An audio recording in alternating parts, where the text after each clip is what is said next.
வணக்கம் பிரிசலோட் ஒருத்த மக்கள், அன்பான உறவுகளே, எல்லாரும் எப்படி இருக்கீங்க? நல்லா சோமா இருக்கிறீங்களா? நான் வந்து ஒரு வாய்ஸ் ரெக்கார்டு உங்களுக்கு காட்டுறேன், சரியா? அந்த வாய்ஸ் ரெக்கார்டை கேட்டுட்டு மறுக்க நான் உங்களுக்கு சொல்கிறேன். கண்டிப்பா கண்டிப்பா நான் மெசேஜ் வீடியோ ஒன்று போடுவேன். கண்டிப்பா அமெரிக்கா நான் உங்களுக்கு அனுப்பி தரேன். என்னோட டிக்டாக்லயும் நான் போடுவேன் வீடியோ ஒன்று. இப்போ அந்த அளவுக்கு தான் ரந்திக்கு சேரும் சரி, அங்க உள்ள ஏர்போர்ட்ல இருக்கு. அது அங்க உள்ளவங்கள பாதி பேர் எனக்கு நிறைய எனக்காக கஷ்டப்பட்டாங்க. இன்னைக்கு அப்படித்தான் இருக்கு. ஏர்போர்ட்ல வந்து நான் வந்து போக மட்டும் எனக்கான ஹெல்ப் செஞ்சு கொடுத்துருக்காங்க. இது என்னன்னு கேட்டால் 3 வருஷம் 3 மாதங்கள் இந்த சகோதரியை வீட்டுக்கு அனுப்பாமல் வைத்து பிறகு நான் சொன்னபடி வெளிநாட்டு வேலைவாய்ப்பு மையத்தில் கம்ப்ளைண்ட் பண்ணி சொல்லி அந்த பேப்பரை எடுத்து உடனடியாக நான் சவுதி எம்பசி ரியாத்துக்கு போட்டு இந்த சகோதரி இருக்கிற இடத்தும் சரியான தூரம், ரொம்ப தூரம், என்னமோ ஒரு இடம் சொன்னிச்சு, சரியான தூரம். இந்த நேரமும் அந்த சார்கிட்ட கேட்டுக்கிட்டு இருப்பேன், சார் கியாதண்டு இன்றைக்கி வரேன் நாளைக்கு வரேன் அப்படி இருந்தது. ஏன்னா அவங்கள அந்த ஃபீல்டுக்கு போகும்போது தான் அந்த பக்கம் போக அவங்களுக்கு கிடைக்கும். இல்லை இந்த அரபி சவுதி நாடு பெரிய ஒரு இடம் என்ன, ஸோ அந்த அந்த ஃபீல்டுக்கு அவங்க போகும்போது தான், அந்த சைடுக்கு போகும்போது தான் அந்த வேலை திட்டங்களுக்கு போவாங்க. ஸோ அவங்க வந்து அவங்களுடைய எம்ப்ளாயருக்கு கால் பண்ணி அவங்க ஆன்சர் பண்ணவே மாட்டாங்க, அந்த லேடி ஆன்சர் பண்ண மாட்டாங்க, அந்த போஸ் ஆன்சர் பண்ணுறதில்ல. பிறகு இவங்க வந்து எம்பசியாலேயே அந்த வீட்டுக்கு போய் இந்த சகோதரியை உடனடியாக எம்பசிக்கு எடுத்துக்கிட்டு வந்து 11 மாதம் சம்பளம் கொடுக்காம இருந்தாங்க. அந்த சம்பளத்தையும் இந்த சகோதரிக்கு கொடுத்து, அதே மாதிரி பொய் டிக்கெட்டு போட்டு கொடுத்துருந்தாங்க அந்த லேடி. அதுக்கு பிற்பாடு அவங்களே சொல்லி அந்த டிக்கெட்டையும் போட வச்சு அவங்களுக்கு எல்லா வசதிகளையும் செய்து கொடுத்து, அந்த மிஸ்மார்களாக இருக்கட்டும், நம்மளுடைய சாராக இருக்கட்டும், பேரை சொல்ல விரும்பவில்லை, நாங்கள் அவங்களுடைய வலைத்தளத்தில் நம்ம அவங்களுடைய பேரை சொல்லி தேவையில்லை, இருந்தாலும் அவங்களுடைய சேவைகளை பற்றி நாங்கள் கட்டாயம் எங்களுக்கு நாங்கள் அவங்களுக்கு நன்றி கூறணும்.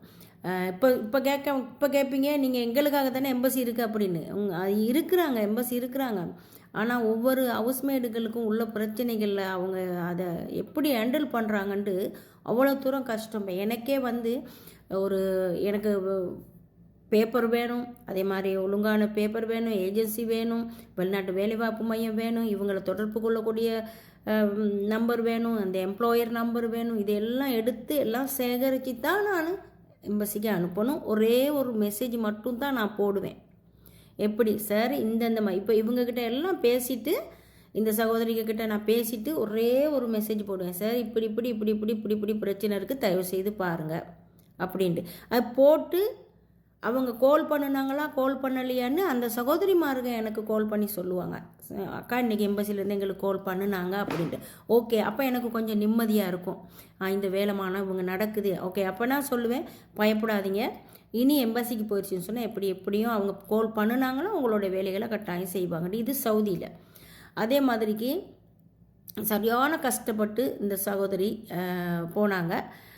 இன்றைக்கு காலையில் வந்து ஒரு சகோதரி நான் சொன்ன மாதிரியே சொல்லி அவங்க வந்து மாத்தலையில் உள்ளவங்க ரொம்ப சந்தோஷப்பட்டாங்க. ஜெம்மியால் கண்டுட்டு எனக்கு கிட்டத்தில் தான் இருக்காங்க. சந்தோஷப்பட்டாங்க, அக்கா நான் உங்களுக்கு கரைச்ச கொடுக்கல, இன்பாக்ஸில் போட்டேன், நீங்கள் எனக்கு ஆன்சர் பண்ணலாக்கா, ஆனாலும் நீங்கள் சொன்ன மாதிரி இந்த பேப்பர்ஸ் எல்லாம் எடுத்துக்கிட்டு போயிட்டு எல்லாம் செஞ்சு போனஸ் எல்லாம் கேட்டேன். போனஸு 2 மாதம் போனஸு கொடுத்தாங்க, 1 மாதம் எக்ஸ்ட்ரா சம்பளமும் எனக்கு கொடுத்தாங்க. அந்த சகோதரி வேலை செய்கிற இடத்துலையே அவங்களுடைய அக்காவையும் அதே வீட்டில் அவங்க கொண்டு வந்து வச்சுருக்குறாங்க. அது நல்ல எம்ப்ளாயர் அக்கா, எனக்கு எல்லாம் கொடுத்தாங்க. எனக்கு உங்களுக்கு ரொம்ப நன்றி அக்கா, இதெல்லாம் எங்களுக்கு தெரிவிக்கிறதுனால. உண்மையிலேயே இப்போ ஒரு நம்மளுடைய தூதரகம் கூட இந்த அளவுக்கு வெகரமாக அவங்க ஒரு ஒஃபிஷியலாக ஒரு பேப்பர் ஒன்று போட்டுட்டு அவங்க பாட்டுக்கு இருப்பாங்க, இப்படித்தான்ட்டு. ஆனால் அதுகளுடைய வெகரங்களை சொல்லி இன்றைக்கி எத்தனையோ பேருக்கு நம்மளுடைய சர்ஃபான் மூலமாக சர்ஃபான் சொல்லி, அதே மாதிரி கோவித்த கமல் இவங்கள், அப்புறம் மற்ற சிங்கள சகோதரர்கள் எல்லாம் இதை பற்றி பேசி இந்த இதுக்கு வந்துருச்சு, ஒரு நிலைக்கு வந்துருச்சு. ஆனால் சவுதியிலையும் வந்து இந்த மாதிரியான போனஸ் கொடுக்கறதுக்கு நான் வேறையா வீடியோ போடுறேன், சவுதி சகோதரிகளுக்கு வேறையா வீடியோ போடுறேன். அப்போ தான் சவுதி சகோதரிகள் நீங்கள் உங்களுக்கு விளங்கும்.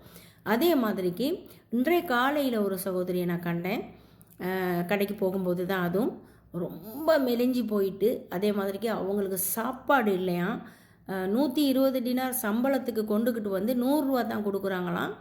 அதே மாதிரிக்கு அவங்களுடைய ஃபோனை 7 மாத காலமாக ஃபோனை பறிச்சிருக்கிறாங்களாம் அந்த பிள்ளைக்கு. சிங்கள சகோதரி, நான் சொன்னேன் என்னுடைய நம்பரை அங்கனே எழுதி கொடுத்துட்டு வந்தேன், முடிஞ்ச அளவு என்னைய தொடர்பு கொள்ளுங்க. ஏன்னா இங்கே கிட்டத்தில் தான் பிளாக் 3 தான் இருக்காங்க, பிளாக் 3 தான் இருக்காங்க.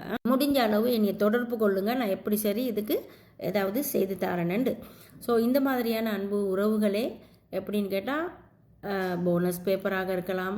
போனஸ் பேப்பரில் வந்து உங்களுடைய முதல்ல வந்து உங்களுடைய பெயர், முழு பெயர், அது பிற்பாடு உங்களுடைய பாஸ்போர்ட் நம்பரு, அதுக்கு பிற்பாடு நீங்கள் எப்போ வந்தீங்க, எப்போ உங்களுடைய கான்ட்ராக்ட் முடியுது அப்படின்ட்டு சொல்லி எல்லாம் ஒரு எழுதி அவங்க பாபாவுடைய நம்பர் அதில் எழுதணும், பாபாவுடைய நம்பர் எழுதணும், உங்களுடைய நம்பர் எழுதணும், எல்லாம் எழுதி எனக்கு இந்த போனஸை பெற்று தாருங்கள் அப்படின்னு சொல்லி நீங்கள் கடிதம் எழுதி, அந்த கடிதத்திலேயே வந்து நம்மளுடைய குவைட் நம்பர் இருக்குது, குவைட் எம்பசி நம்பர் இருக்குது, போடுங்க. அது வந்து ஒரு மாதம் இருக்கத்தக்கன, அதாவது அடுத்த மாதம் ஒரு 20ஆம் தேதி போகிறதுனா இந்த மாதம் ஒரு 25ஆம் தேதி போல் போட்டால் ஒரு 3 வீக், ஒரு 3 கிழமைகளில் போட்டால் போதும். போட்டு அவங்களுக்கு ரெடி பண்ணி கொடுத்து வைங்க. கணக்காக டைமுக்கு இது அவங்க செய்கிறாங்க, செஞ்சு ஏற்பாடு பண்ணுறாங்க. ஆனால் சில பிள்ளைகளுக்கு அந்த போனஸை வந்து கொடுக்குறாங்க, இல்லை குவைட்லேயும் கொடுக்கல. இப்போ இந்த மாதத்துக்கே நான் எப்படியும் ஒரு எத்தனையோ கேசஸ் நான் போட்டிருக்கேன். ஆனால் போட்டதுக்கு என்ன ஒரு 4 பெண்கள்கிட்ட அந்த அந்த அந்த போனஸ் கிடைக்கல. ஏன்னா அவங்க வந்து அந்த இடத்துக்கு கூட்டிக்கிட்டு போக மாட்டேங்கிறாங்க.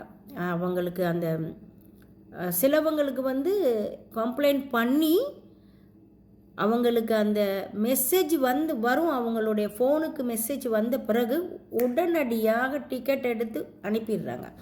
இப்போ எம்பசி என்ன சொல்லுதுன்னு கேட்டால், அப்படி உங்களுக்கு போனஸ் கிடைக்கலன்னு சொன்னால் உடனடியாக ஒரு லெட்டர் ஒன்று எழுதி மறுகையும் இந்த மாதிரிக்கு, அதே மாதிரிக்கு பாபாவுடைய பேர், உங்களுடைய பேர், உங்களுடைய பாஸ்போர்ட் காப்பி, இந்த மாதிரி தான் இத்தனாம் தேதி நான் இந்த லெட்டரை உங்களுக்கு கொடுத்தேன், அனுப்பியிருந்தேன், நான் இத்தனாம் தேதி இன்றைக்கி நான் போகிறேன், எனக்கு இந்த போனஸ் கிடைக்கல, பாபாவுக்கு மெசேஜ் வந்துச்சு, ஸோ கேட்டாங்க அப்படின்ட்டு அதில் உள்ள அந்த விஷயங்களை எழுதி உடனே மறுகையும் நீங்கள் அதே நம்பருக்கு ரிசீட் பண்ணுங்கள்.